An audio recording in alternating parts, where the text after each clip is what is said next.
Stand up straight with your shoulders back. I'm going to read the first paragraph to you now. Lobsters and territory. If you are like most people, you don't often think about lobsters unless you're eating one. However, these interesting and delicious crustaceans are very much worth considering. Their nervous systems are comparatively simple, with large, easily observable neurons. The magic of the brain, of the cells of the brain. Because of this, scientists have been able to map the neural circuitry of lobsters very accurately.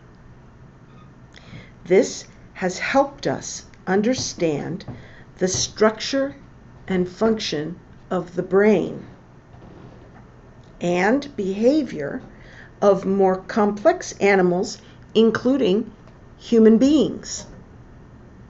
Lobsters have more in common with you than you might think, particularly when you're feeling crabby, ha ha ha. Okay, so Jordan Peterson begins his book by talking about lobsters, which most of us are familiar with only because we love to eat them with butter.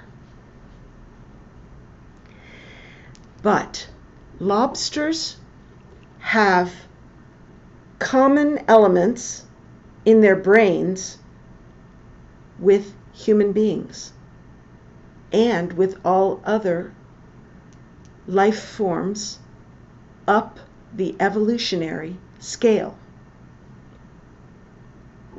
We can understand some important things about human behavior and human nature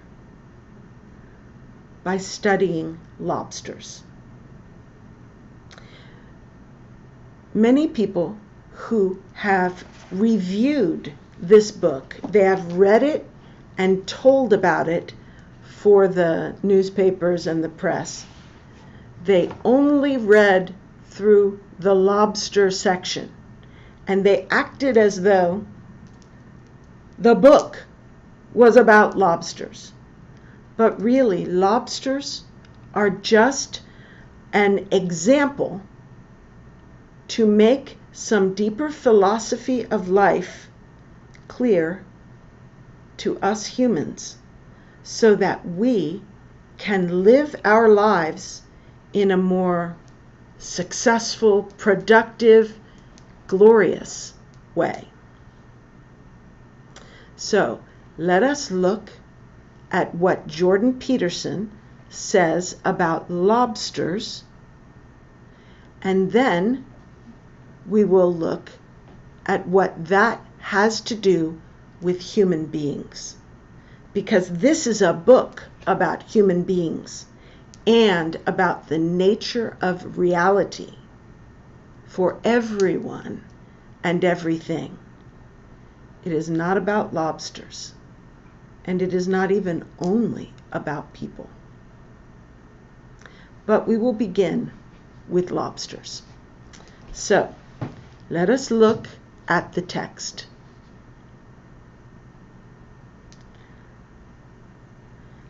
I am going to scan the text and see if there are things I can tell you that will be helpful to you in your reading of the book.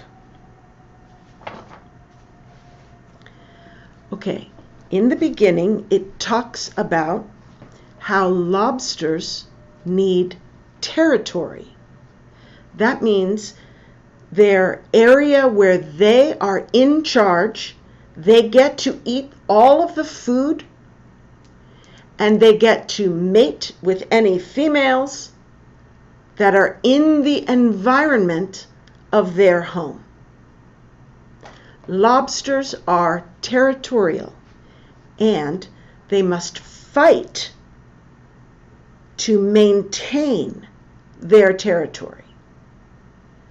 Of course, the best territory is rare and small and few, and only a few lobsters, the strongest, will get the best territory.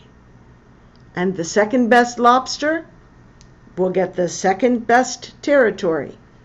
Third best lobster, third best territory, and so on. Lobsters are territorial. Birds are also territorial.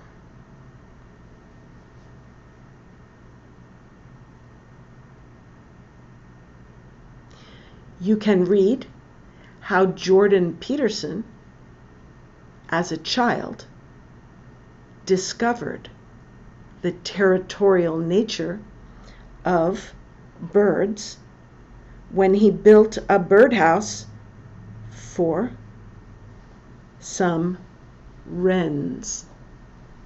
Wrens are little birds, but they can be very aggressive when it comes to marking out their territory.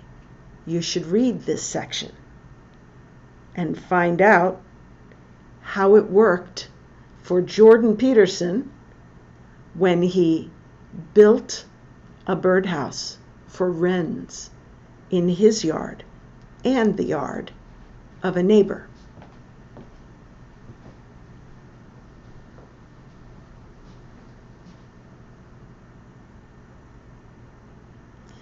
After talking about birds and lobsters, Jordan goes on to talk about conflict and territory. It is very interesting to note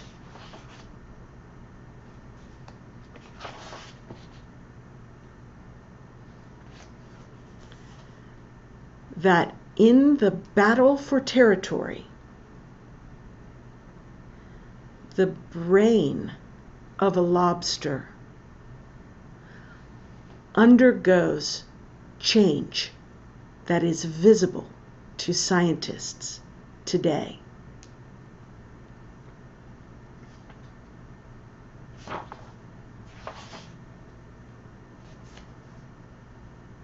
Let me find the spot.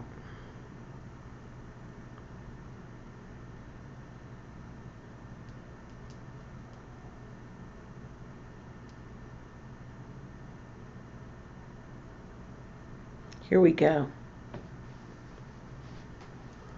Notice this paragraph.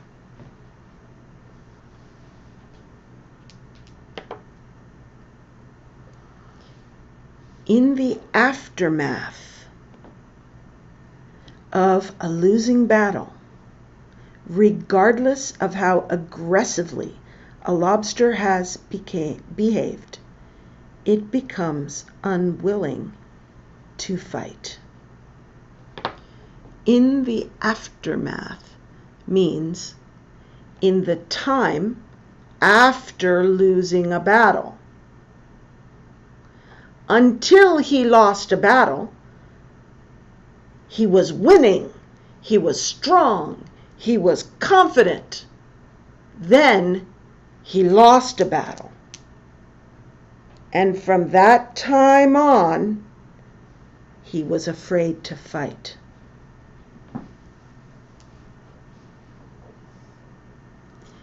Even if he was successful and won every fight in his whole life up until that point, after losing, he was unwilling to fight anymore.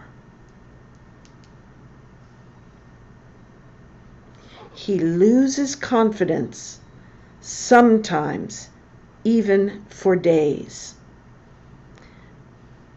Loses confidence, sometimes for days. This is interesting for scientists to observe, because the lobster has a very simple brain.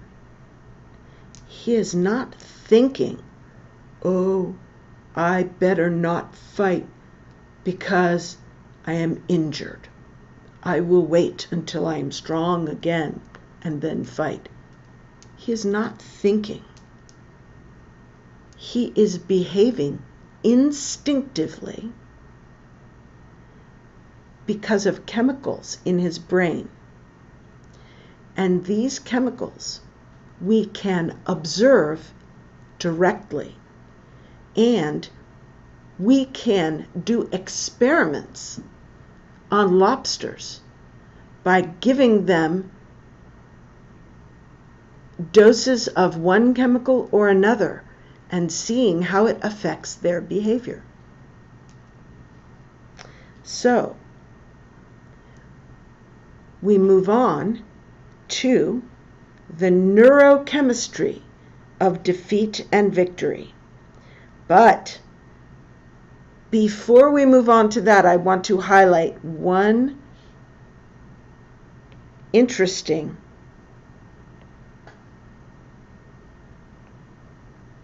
sentence.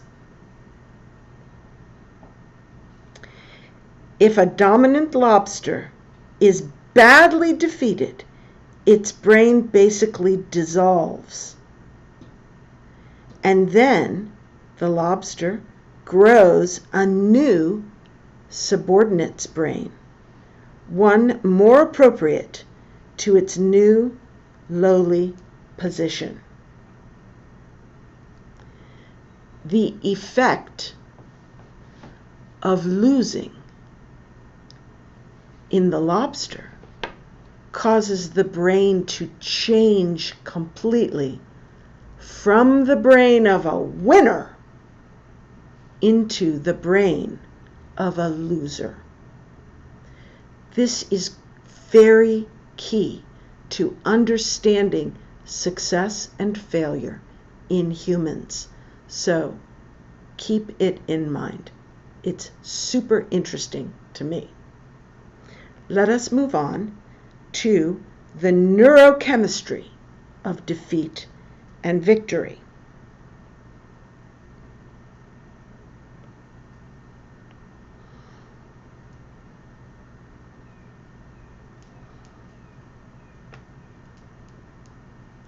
Okay, notice a lobster loser brain chemistry.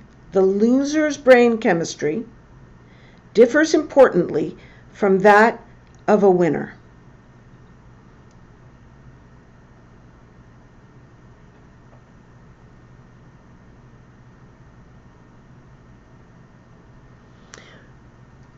Whether a lobster is confident or cringing depends on the ratio of two chemicals that modulate communication between lobster neurons, serotonin and octopamine.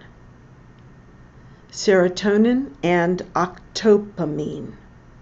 Winning increases the ratio of the former to the latter.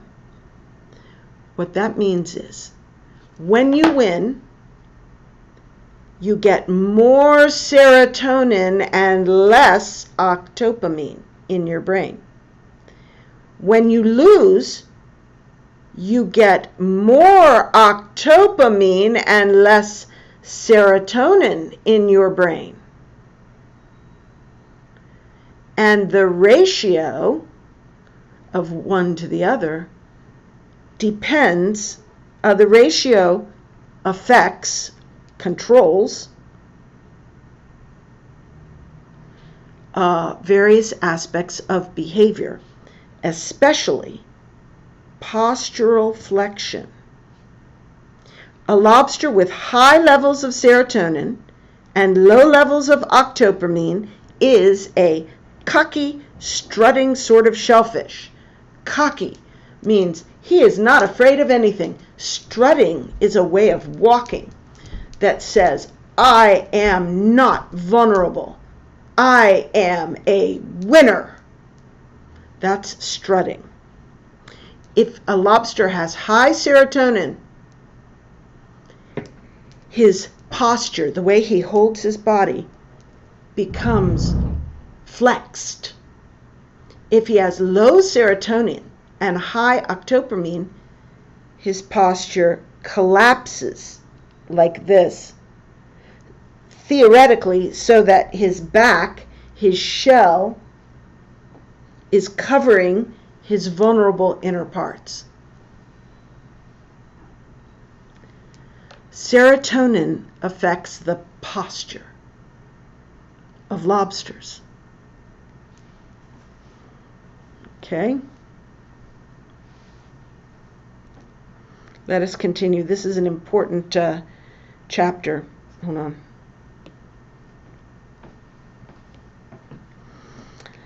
Let's move on to the next paragraph. High serotonin, low octopamine characterizes the victor, the person who won the fight.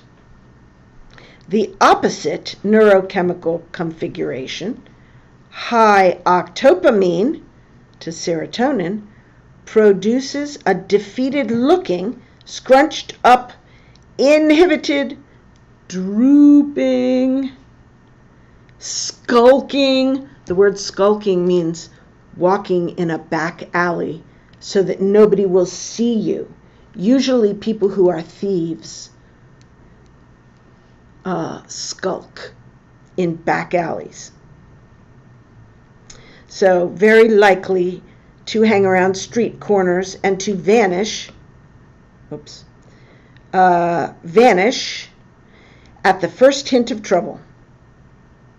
It goes on to say serotonin also regulates tail flicking, which is the way lobsters run away. Lobsters who have low serotonin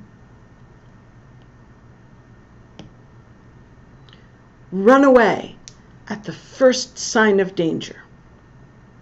They are not brave. They are afraid all the time. This actually reminds me of a verse in the Bible that says, the wicked, bad people, people who are not blessed, the wicked run away when no one is chasing them. But the godly is bold as a lion. So a godly man is not afraid.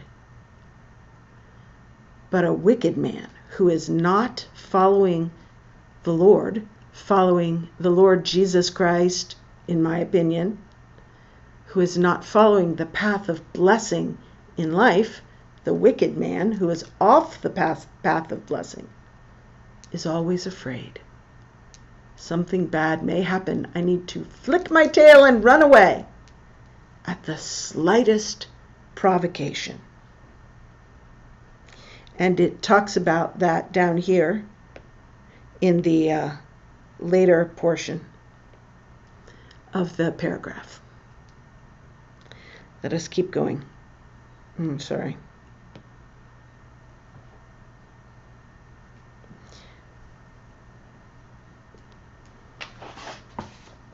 Okay, now, this paragraph,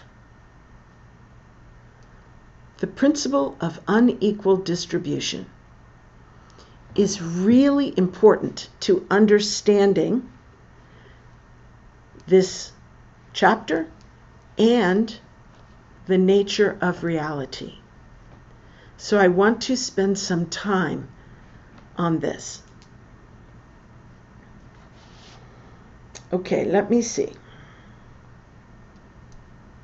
I will read a little bit to you.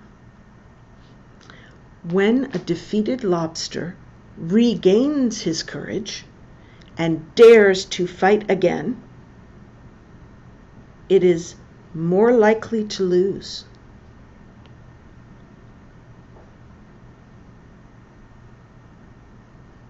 Than you would predict. So if you have a strong lobster, but he has lost a battle, so for a few days he will not fight. And then he crawls out of his hole and tries again, fights again. He is more likely to fail. He is not, even if he fights a lobster he has defeated in the past, he is more likely to lose. Its victorious opponents, on the other hand, is more likely to win. So, if you have a relatively weak lobster who, for some reason, wins a battle unexpectedly, he has now turned around and he is more likely to win again. So what we say in English is winning and losing are habit forming. Habit forming.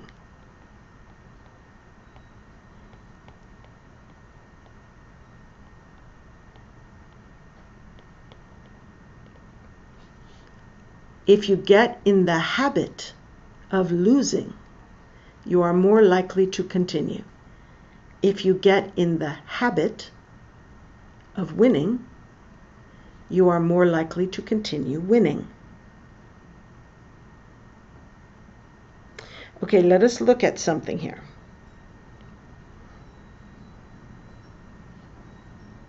Just as in human societies, where the top 1% have as much loot as the bottom 50%, and where the richest 85 people have as much as the bottom 3.5 billion. It's a winner-take-all situation in the lobster world. Winner-take-all. If you win everything. In human societies, the top 1% have as much loot. Loot usually means money, jewelry. It's from the old days where we had pirates, and they would get a trunk full of gold and jewelry and all kinds of money and property. Loot is goods. So, the top 1% of people have 50% of the goods in this world as the bottom 50%. And the richest 85 people have as much as the bottom 3.5 billion people. I want to point out that in the political world, there are people that some people call social justice warriors. SJW. I'll write that down. SJW.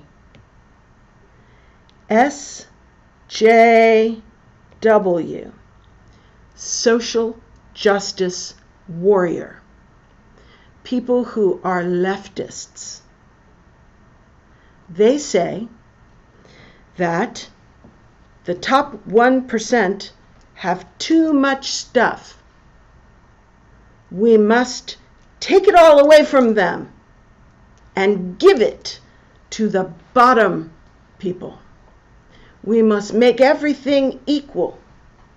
It is bad that we have too many people who have everything and not enough people who have anything. Keep in mind this political mindset as we read the next paragraph. Let us look at the next paragraph. This paragraph is very important to understanding this book. I will read it.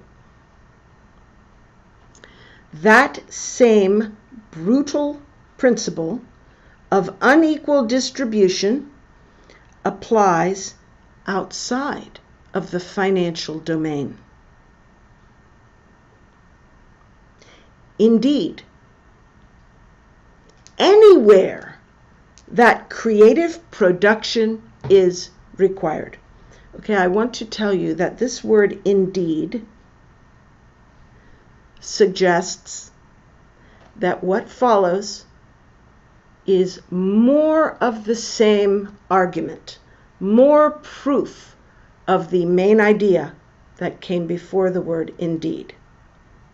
So, before the word indeed, we had that the principle of unequal distribution applies to more than just money. And then, indeed, it applies anywhere that creative production is required. Creative work. Not just work in a factory turning the same screw or unskilled labor, but creative, intelligent labor. Wherever intelligence matters and creativity matters, we have a principle of unequal distribution. What does that mean? Okay. Here we will have examples. The majority of scientific papers are published by a very small group of scientists. A teeny proportion of musicians produces almost all the recorded music. Just a handful of authors sell all the books. 1.5 million separately titled books sell each year in the United States, but only 500 of them sell more than 100,000 copies. The rest, 1.5 million, oh my goodness. So 1.5 million is this many. Books are published in the United States, and only this many sell more than 100,000 copies. So that means all the rest, 1,499,500, are not successful. So this is, a lot less than 1%. Similarly, we'll get one more color for you. Just 4 classical composers, Bach, Beethoven, Mozart, and Tchaikovsky, wrote almost all the music played by modern orchestras. Bach, for his part, composed so prolifically that it would take decades of work merely to hand copy his scores. Yet, only a small fraction of this prodigious output is commonly performed. So, what this means is, most scientific papers are published by only a few scientists, and almost all the scientists who are publishing and who are studying don't get published. A teeny proportion of musicians sell all the music. I bet each of you knows many people who play music, but how many of you know even one of the biggest stars? The biggest stars can be counted on a few hands. A handful of authors, meaning as many as you could hold in one hand, a handful, just a few authors, sell all the books. Jordan Peterson is one of them. Only 4 of the composers of classical music were responsible for all of the classical music that we play today. So,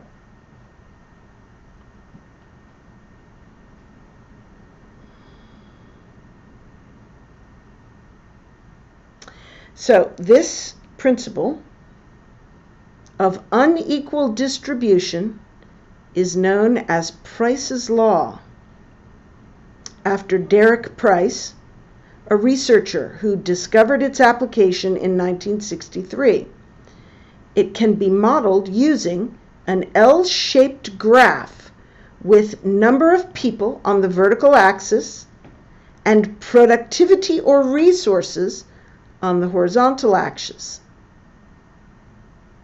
The basic principle was discovered in the 1800s by this guy, Vilfredo Pareto, an Italian polymath. I don't know what a polymath is. But this guy, Vilfredo, noticed the applicability of Price's law, of this principle of unequal distribution, in the early 20th century. And it appears to be true for every society ever studied, regardless of governmental form. Remember what I said about the social justice warriors? The social justice warriors say that we should tear down the governmental principles and powers that have produced unequal distribution and give power over to the socialists and communists, the social justice warriors, who will create a society where everyone is equal. But this guy, Vilfredo Pareto, noticed that the principle of unequal distribution, Price's Law, is applicable to wealth distribution in every society ever studied, regardless of governmental form. So if this principle is true universally, we really ought to understand it. Let me draw a picture for you of the graph. Let's see, I have to get to a different application to draw the graph. Okay, so this is a graph of Price's Law. Price's Law. It's supposed to be apostrophe S, sorry. Price's Law. You have a graph. On this axis, we have number of people, beginning at 1, 2, 3, and going up to 1 billion people. On this axis, we have wealth, money. We'll just call it money. And we'll go up to $1 billion. $1 billion. And this would be, of course, $1, $2, $100, etc. Now, how many people in this world have $1 billion? $1 billion. Well, very few. Maybe there's one or two. So, it would be here. How many people have anything close to $1 billion? Very few. When you get to $1 million, it's a little higher. Okay? Maybe here. But how many people make less than $100 a year, or they're like totally abject poverty? Is it billions of people on this earth that make very little money? The ones who make very little money are going to be up here. There's like 9 billion people on the world right now. So, up here, you've got billions of people who make very little money. and it doesn't move this way until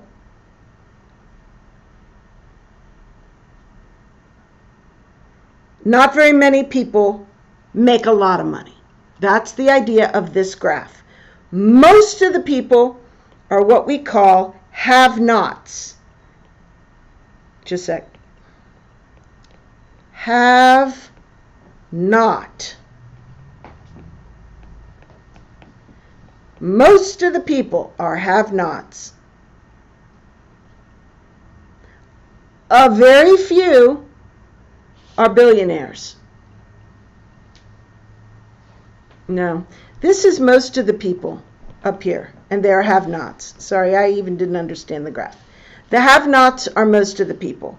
The billionaires are almost none. So this is an L-shaped graph that shows that almost all the resources are controlled by a very few people. And most of the people have almost no resources.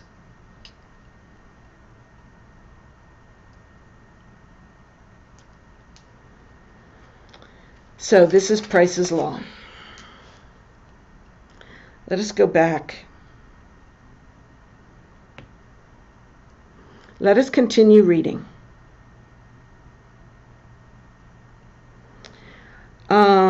Speaking again of Price's Law, I'm going to go down to here. We have more examples. The mass of heavenly bodies, a very small number of heavenly bodies, hoard all the matter, meaning they have it all. Very few heavenly bodies have all of the matter of creation, and the vast amount of space is empty. Unequal distribution. Here's another one. The frequency of words in the language. 90% of communication occurs using only 500 words. All the rest of the words are almost never used. And then finally, Jordan Peterson talks about Price's Law, the law of unequal distribution, in light of another verse of the Bible. Verse of the Bible, let's see, in Matthew 25:29. Jesus Christ said, and this is a very hard saying, a very hard thing to understand, but Jesus said, to those who have everything, to those who already have everything, more will be given. From those who have nothing, everything will be taken away. You might want to go to the Bible and read the context of that verse to see what Jesus was talking about. But it is a hard saying. And Jordan Peterson makes a connection between this saying of Jesus to this characteristic of reality, universal characteristic of reality, that a small number of individuals control most of the resources and wealth in nature. So Jordan ends with the sentence, "You truly know you are the Son of God when your dicta apply even to crustaceans," which is a bit of a joke. But anyway, we are almost to the end of our time today. So, let me see. So I want to finish with just this last section called All the Girls.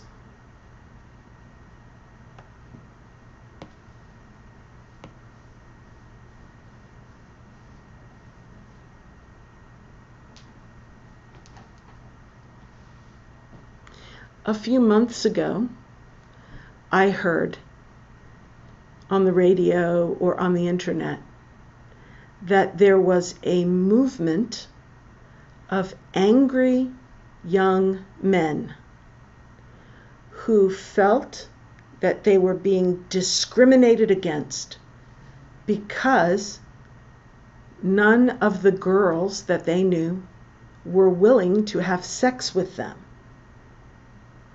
And they were angry and felt that it was okay for them to become violent because they were being discriminated against by women.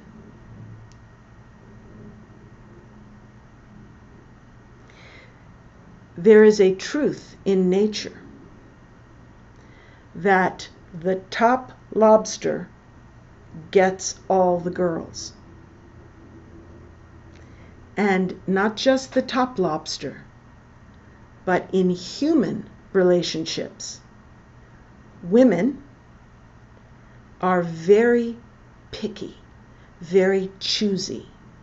Women want to have the top man to become the father of their children, so that their children will have characteristics of the most successful man around. Women choose their mate from the top of the hierarchy. This is seen in lobster relationships, that the strongest lobster gets all the girls.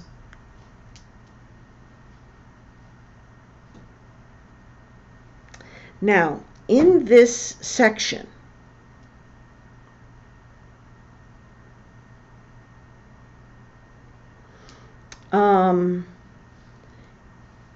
this is an important section for you to read carefully.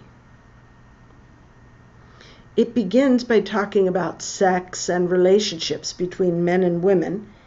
Here, here, and here.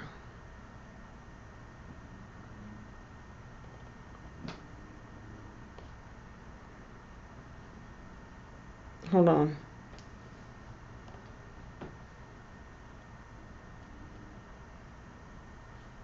I'm trying to find. It becomes more broad in a second.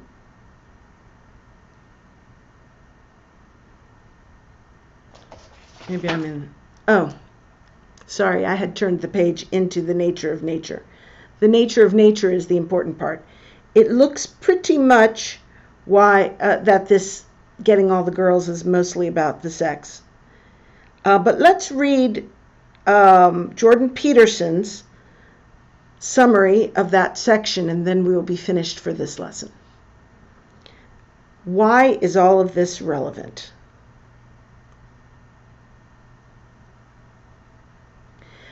Why is all of this relevant?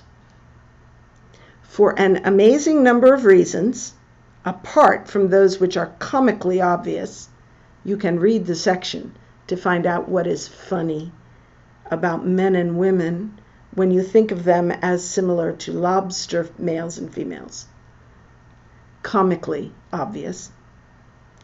There are other things relevant than just the funny part. First, we know that lobsters have been around in one form or another for more than 350 million years. That's a very long time. The dinosaurs arrived and left in that time, and lobsters were there the whole time.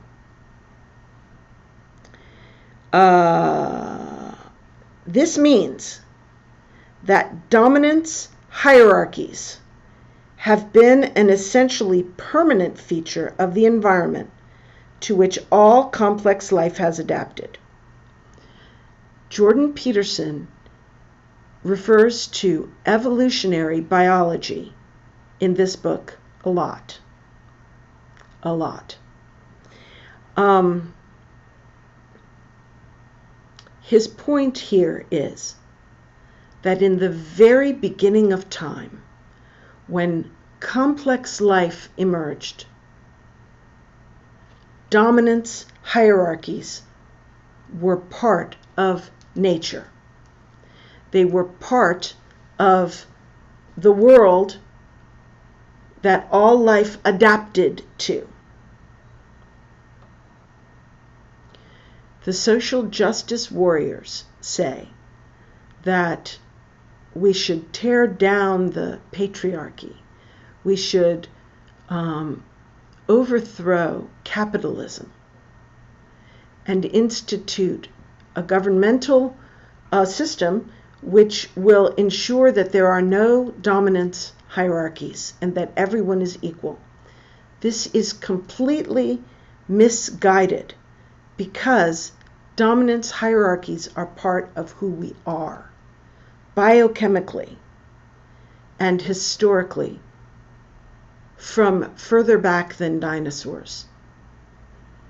Dominance hierarchies are part of the nature which we all adapted to. So, let's continue reading. 1/3 billion years ago, so that would be 300 million years ago, brains and nervous systems were simple, comparatively simple. Nonetheless means in spite of the fact that they were simple. Even though they were very simple, very early, they already had the structure and neurochemistry necessary to process information about status and society. The importance of this can hardly be overstated. That construction, the importance can hardly be overstated, means this fact is very important. It is so important that it is impossible to think it is too important. It is massively important to understand that even in the most simple life form that we have evolved from, our brains understood the world through status and hierarchy. This is not going to be changed by a different government. Every government, even communism and socialism, has dominance hierarchies and has a price law L-shaped curve where a few people control everything and the vast majority do not have power. This is rooted in the nature of who we are as organisms and the nature of reality and the nature of nature. Nature itself.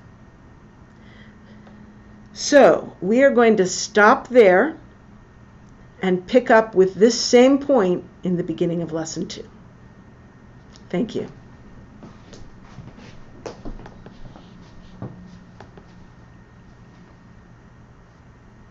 How many minutes was it?